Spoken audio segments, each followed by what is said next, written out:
guys, welcome back to our channel. Today we're bringing you our reaction to Game of Thrones Season 7, Episode 5, entitled Eastwatch. So just a quick recap from the last episode, which was amazing. We see Jaime try and kill Dany. Silly move, but I guess he's got to go for it. He's got to try it. There's nobody else to attempt that, was there? So, yeah.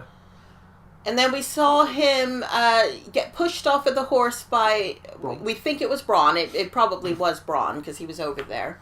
And he seems to have fallen into some fathomless abyss that appeared out of nowhere in the countryside. It looked like a shallow lake from the... Well, the horse was running through the edge of it. So it can't be that deep. So it must be a sharp drop. At any rate, we don't expect he's died because there's no way a character like Jaime's going to die like that. Yeah, there's no way. We know his brother will have seen him do that. You know, will have seen him be knocked in. So we suspect he'll be plucked out and taken prisoner. I am a little concerned with Tyrion and these looks that he's giving. He seems to be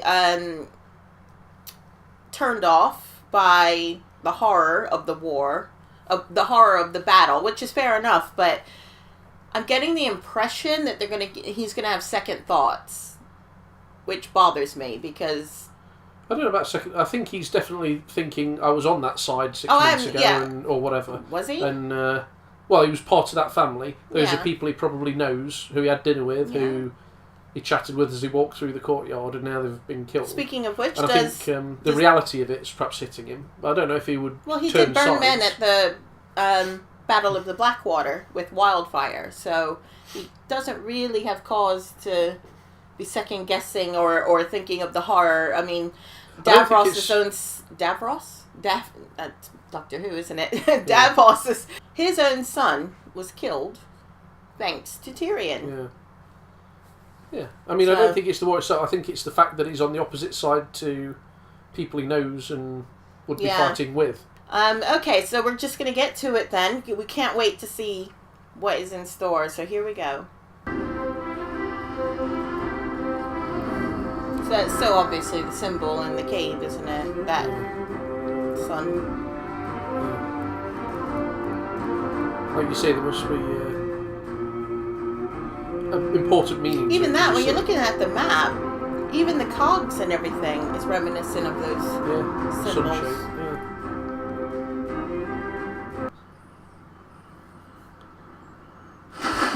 Oh, there you go. They're way down there. No way. They didn't see him floating.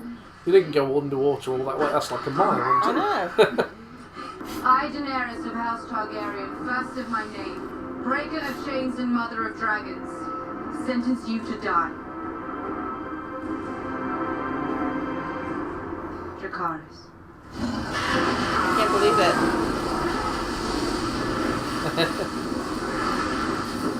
Tuck, duck and roll. Go on, that's what they taught you.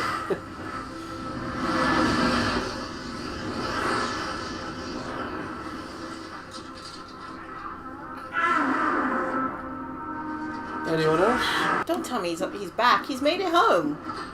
Oh, come on. Jumped in the Uber and... So he's all right then. Well, in terms of injury? Yeah.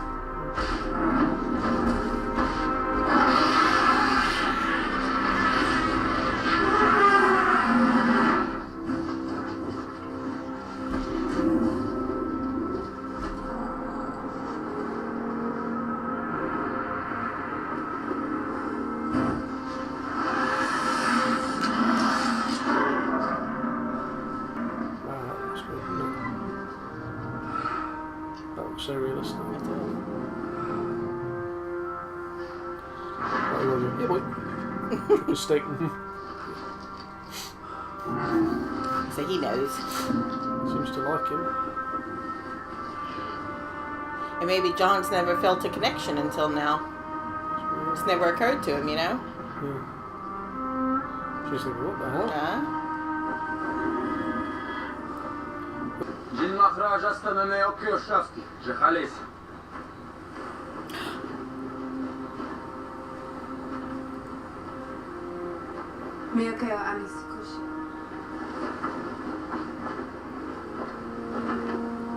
Your Grace.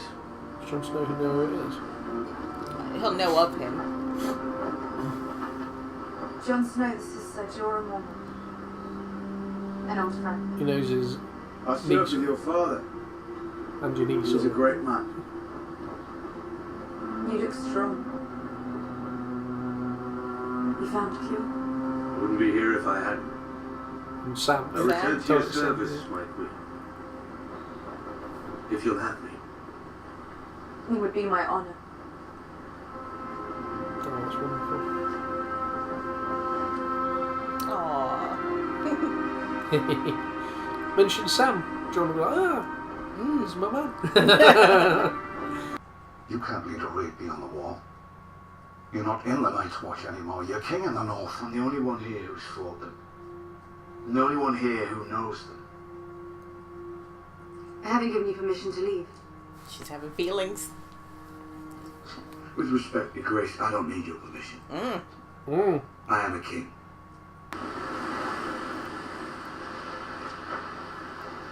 Last time I was here, I killed my father with the crossbow.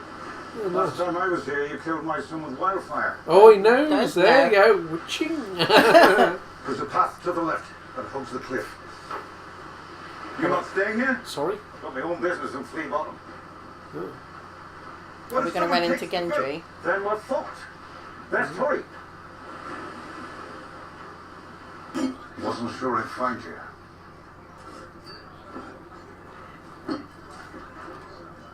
Yay! Thought you might still be rowing. We're getting ready. I never knew what for, but I've always known I'd know it when it comes. You might want to bring one of those swords. I don't know much about swinging swords. He's going to bring a hammer, But this, like his dad.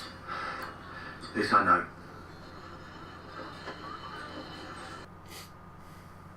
Whatever stands in our way, we will defeat it.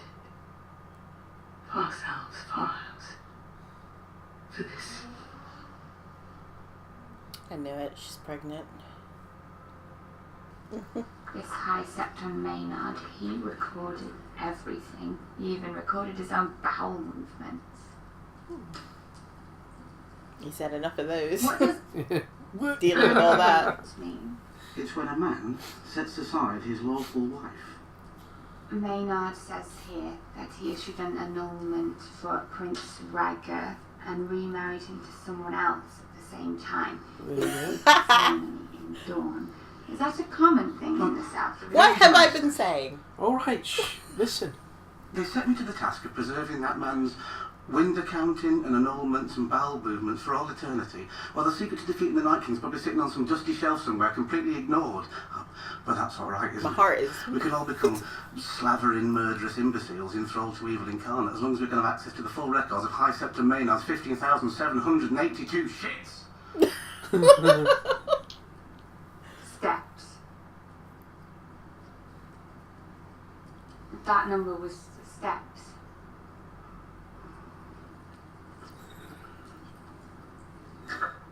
It's not Gilly's fault.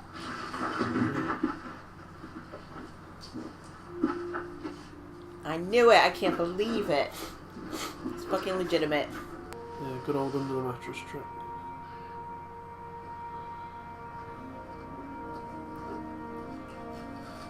Wonder what this could say then.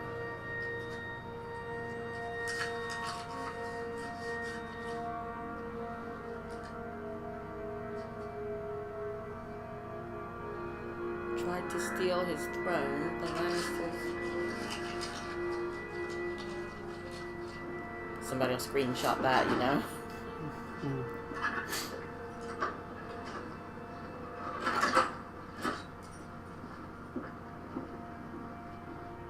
Yep.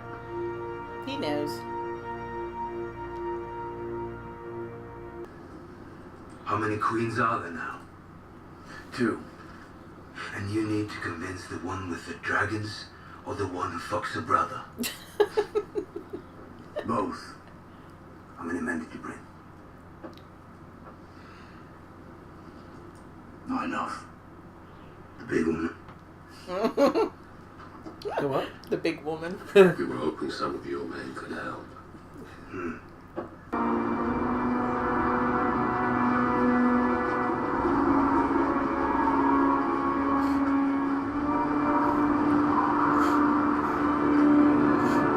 Not great visibility, is there?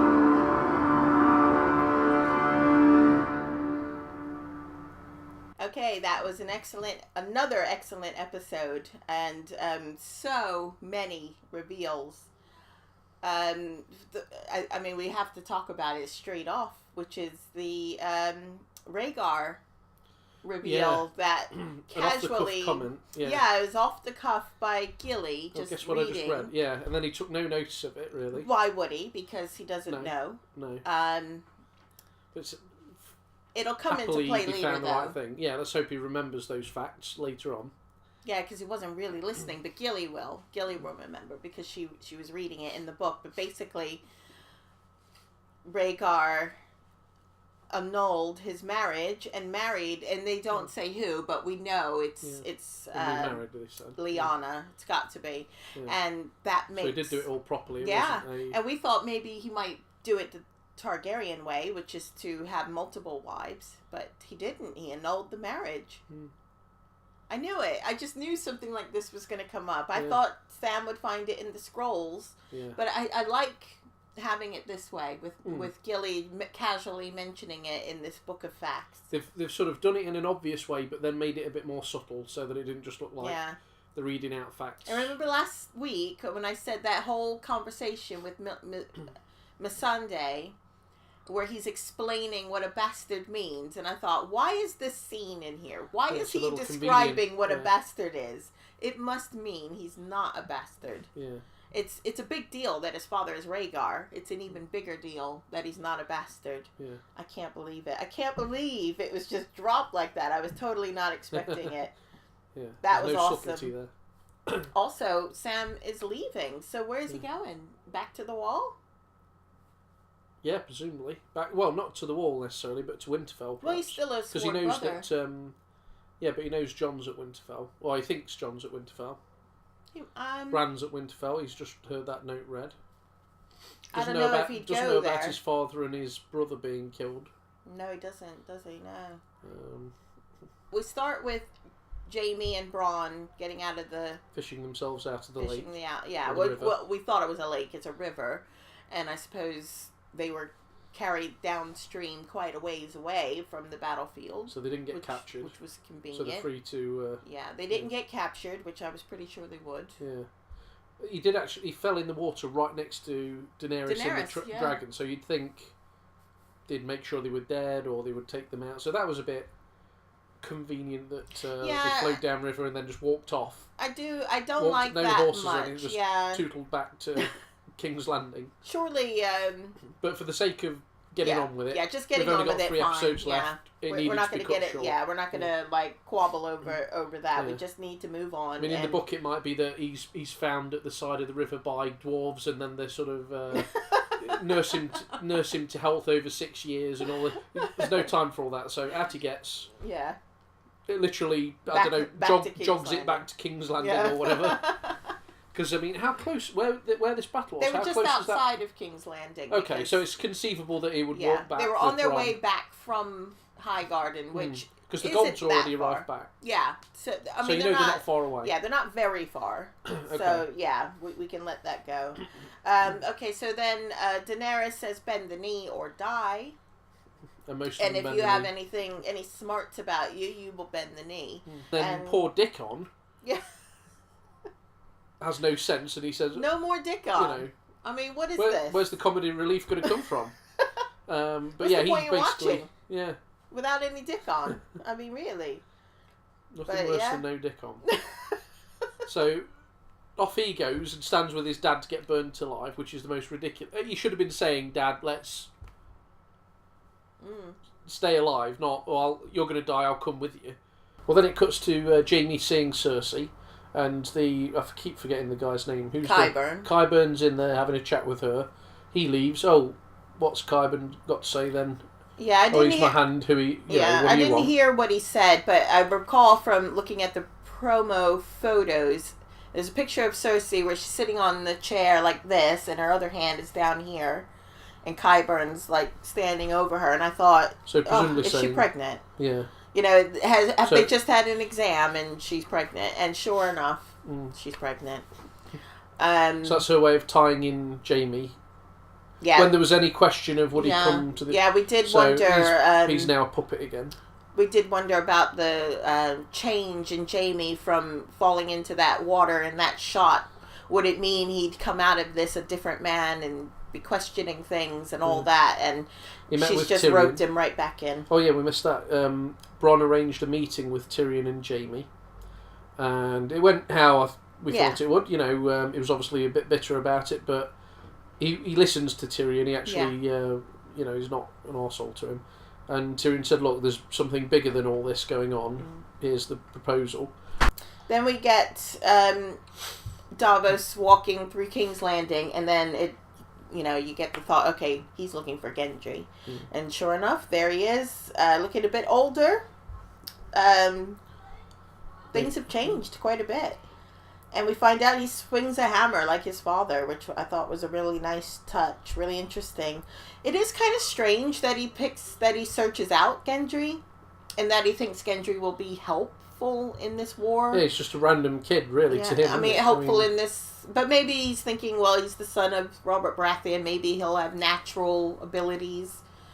I don't know, it's just weird, but it's fan service. I suppose in a way he's a known friend, isn't he? And maybe and I guess you need all the help you get, but he would it just seems like a random thing. But again, I'm not going to question it. Seems a lot of effort for something that's not really important. Yeah.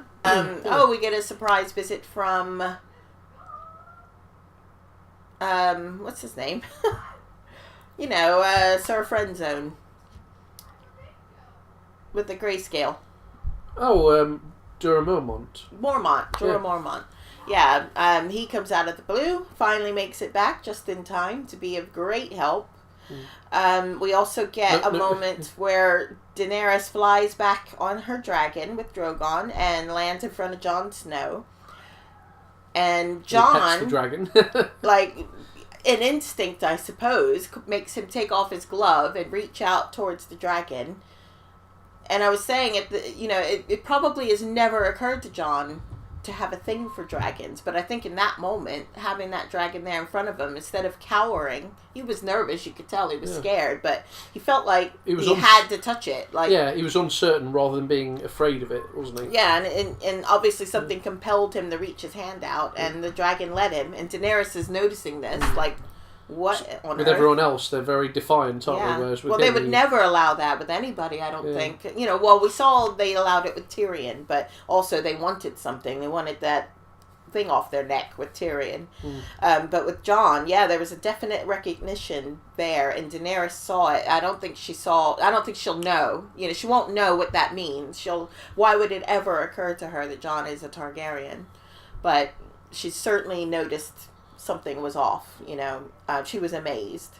So that was good. We also can tell that she is definitely attracted to Jon. She didn't want him to go, and it wasn't out of, like, you're my prisoner, you can't go, or you're not going to go until you bend the knee. She didn't want him to go, and she was worried about him as well, which is nice to see. And he gets that raven from Bran, basically saying, I saw the army of the dead beyond Eastwatch. They're on their way. And that all leads to, I'm saying this out of order, but, just trying to hurry up and get through this. That leads to them gathering up everybody, basically. Jorah and Gendry, and they head north. And again, we're racing through here. There's no time to be wasted. They are straight up at the wall after their boat ride. And in the speedboat. Yeah, we meet up with Tormund, who wants to know if the big lady's been brought with them. I love that. To hear, yeah, and we see the Brotherhood without banners again, which is awesome. And the Hound. I always say the Mountain instead of the Hound. I always get those two mixed up. But yeah, it ends up, it's the 7 of them, 7, that magic number, of them going north to get proof, to bring back to King's Landing to prove this is, serious. Meanwhile, in Winterfell, we've got a bit of discord there. There's the guy, what's his name, Glover, and I can't remember the other guy, complaining again about Jon having left. So it's clear these guys are not taking... Conspiring against him. Well, they're not taking the threat to the north seriously. They're bitching and moaning about the fact that Jon's left, and he's gone to get more dragonglass. We know this, they know this, but no, they want to bitch and moan about the fact that he's left. So we've got Littlefinger lurking. Yeah, whispering to some girl there. Oh yeah, that girl. Sending a message. Arya's watching. Listening. We don't know what that was, do we? We don't know. No. She went running off though, so to pass a message, maybe to go and get those 2 troublemakers. Maybe, yeah. We don't know what he was doing with her. Then he goes to his room. She follows him, so she's wondering what he's up to. And then one of them appears with that scroll. He says, "Oh, is this the last one here? Is this the only copy?" Yes. Oh, that was the Maester. Lady Sansa thanks you. Yeah, when he said that, I thought he knows Arya's watching, because it was a little too Lady Sansa thanks you, really loud, and I thought, okay, he's playing a game here. He knows she's watching, and so he goes and hides the scroll under the bed. Yeah. Then he leaves. Then and Arya goes in, finds it, reads it, and this was the original scroll that Sansa wrote. Cersei made Sansa write to the North, saying you need to give up and pledge your loyalty to...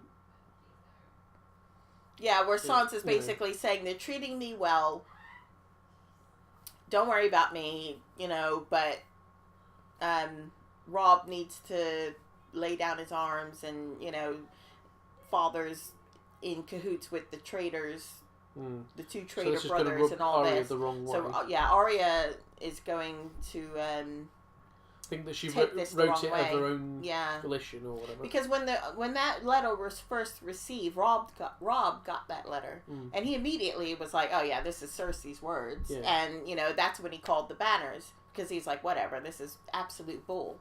Arya's not going to know any of that. Yeah, and so the fact that it sounds like he's trying to take it on Sansa's behalf and destroy it. Or is that the only copy? Oh yeah, I didn't. So it's like they're trying to hide their. Yeah, but Sansa will have nothing to do with this. This is Littlefinger. Oh yeah. But he's trying to give that impression. Yeah. So this is him creating chaos. We knew he was up to something, and this is it. Why he wants to do this? Well, of course he wants to do this, but. Again, this is somebody who is unaware of the actual threat. Clearly, he doesn't take anything Jon has said seriously. So he wants to play his little games now and split up Arya and Sansa, who are already not very close anyway. Arya seemed to have an issue with Sansa being in the master bedroom. Well, what she's saying is you've always had a grandiose opinion of yourself, and this just is a reflection of that. But to be fair... And then she was, again, sort of reiterating that by saying, they were criticising Jon Snow, and you let them. You didn't stand up for him. You didn't say, look, we're all in this together. Well, she did put an end to it and say, look, he's the king in the north, and that's that. Yeah, it wasn't much effort put into it wasn't like heartfelt. It's like she was reading it off a script. I know, but... heartfelt, was it? I do agree with her in a sense that you don't want to go pissing these guys off. No, but she could have said, look, guys... You know what the plan is. That's the end of it. Yeah, stop going on. What's the next matter that we need to deal with? So whereas really she was like, well, in the way she acted, she was like saying, I kind of agree with you, but we'll have to just go along with it for now. Yeah. I know it's wrong, but when he comes unstuck, then we'll do something. And again, it's they're sort of catering to her self. What's the word? Well, her grand view of her own ability. Yeah. That sort of thing. She's only human. Do you think Arya might be a little too she's bringing up old Sansa stuff. Sansa was a pain in the ass when she was younger. Absolutely. Yeah. Oh, I think she's matured from that, but and she is matured. It's still underlying greed, isn't it? Yeah, some of it's still there, but I do think that Arya is holding on to that old Sansa, not really giving her a chance to learn who she is now. And I also think... But she's only going by what she's just seen, isn't she? At this point, then you've got the group going north of the wall to try and capture a white. So the problem is, the white they want is with a million other whites. Yeah, and we know it's not going to be as easy as that. You can't just snatch one in the middle of the night either. I bet they don't sleep. They're just marching all day and night. And then, of course, in the trailer, we saw them on that rock. In the background, though, on that shot, what we thought were trees could have very well been whites coming down the mountain. Yeah, it could be. It could be that they're standing on the thing, talking to the wildlings, saying they're coming. You need to get out of here. You need to get to the side of the wall. And then while that's happening, they appear, sort of thing. And then there's a shot of Jon by himself on a horse, and he looks like he's injured when he's riding away. And it just gave me a feeling that everybody's dead. Yeah. We know it's going to go wrong. We'll put it that way. There's no way 7 of them have set out to get a white to bring back as proof, and that 7 are going to come back with their proof. It's just not going to happen that easily. Something's going to go wrong. Okay, well, I think that'll do it for this week. Bring on next week. Can't wait. Let us know what you guys thought of the episode. Did you guess that Jon was legitimate? That's a big deal. Everybody's going on about who's the daddy. We know who the daddy is. Was he legitimate, though? You know? Check in with us next week. Can't wait to see the next episode. See you guys then. Thanks for watching, guys. Bye.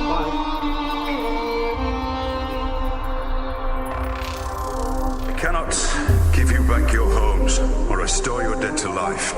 But perhaps I can give you justice in the name of our king.